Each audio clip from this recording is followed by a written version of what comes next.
karena saya belum terlalu dengar tentang resikonya, jadi sejauh ini ya masih biasa aja sih. Dengar, cuman belum terlalu familiar ya. Vaksinasi itu kan masukin virus ke dalam tubuh. Apa itu nggak makin berbahaya? Karena kan kalau misalnya kita tidak tervaksin dan imun kita tidak kuat, menghindar dari virus ini seperti apa kan kita juga nggak tahu. Masih sering bingung dengan informasi seputar vaksin? Apalagi dari pertanyaan-pertanyaan tadi, banyak juga nih yang bingung tentang aman tidaknya vaksin. Sampai ada isu yang tidak berkaitan sama sekali.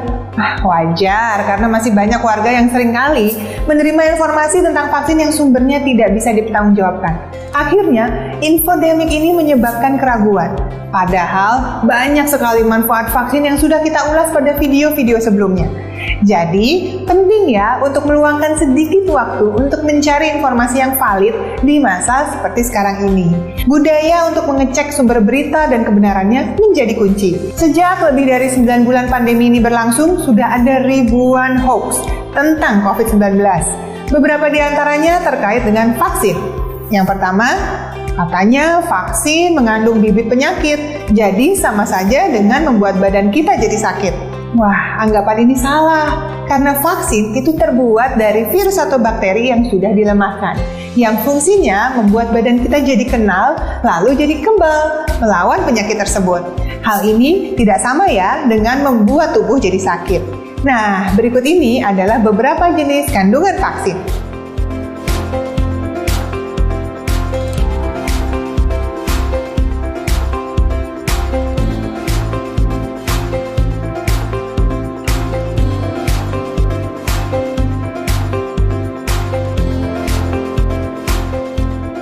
Yang kedua, katanya vaksin mengandung zat-zat yang berbahaya. Wah, vaksin yang sudah diproduksi massal tentu harus memenuhi syarat utama: aman, efektif, stabil, dan efisien. Setiap vaksin yang beredar harus lebih dulu lolos uji dari otoritas yang berwenang.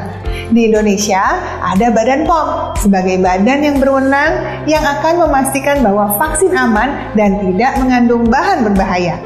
Yang ketiga nih, kalau vaksin nanti sudah tersedia, berarti kita akan aman.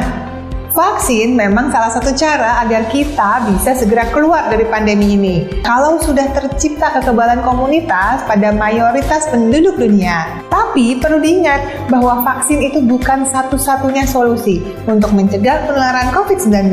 Disiplin dan patuh terhadap protokol kesehatan juga penting dan efektif untuk menurunkan risiko penularan. Jadi ingat, gerakan 3M ditambah lagi dengan vaksinasi tentu akan lebih baik. Masih banyak lagi mitos dan hoax yang beredar di kalangan masyarakat seputar vaksin. Nah, tugas kita adalah untuk memilah-milah mana yang benar dan mana yang bukan. Luangkan waktu lebih untuk membaca atau hubungi kontak hotline resmi dari Satgas COVID-19. Lebih baik mencerna informasi dengan baik kan daripada panik atau bahkan menjadi penyebar hoax.